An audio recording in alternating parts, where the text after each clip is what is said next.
చరిత్రని పరిశీలించిన తర్వాత మనం ఇటువంటి ఒక పురాతన వస్తువుల్ని, ఇటువంటి రాతి విగ్రహాన్ని చూస్తే నాటి చరిత్ర మనకు అర్థం పడుతూ ఉంటుంది, చాలా గొప్పగా కనిపిస్తుంది. కానీ అటువంటి చరిత్రను ఈవేళ ఈ తరానికి అందించడం కోసం ఆ రోజు పురావస్తు శాస్త్రవేత్తలు చాలా ఇబ్బందులు పడి అనేక కష్టాలు పడ్డారు. అవి వర్ణనాతీతమైనటువంటి. ఉదాహరణకు మీరు చూడండి, ఈ ఏలేశ్వరం సైటు కొండల్లో అడవుల్లో ఉంది.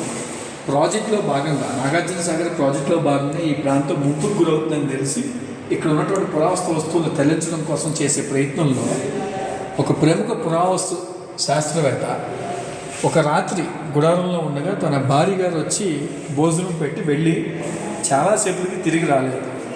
ఎందుకు తిరిగి రాలేదని చెప్పి ఆ రాత్రిపూట టార్చ్ లైట్లు పట్టుకుని వెళ్తే ఆ రోజు ఎక్కడా కనిపించలేదు. మర్నాడు ఉదయం కోతవేటు దూరంలోనే ఒక పులి తినేసినటువంటి ఒక బాడీ మిగిలిపోయి ఉంది.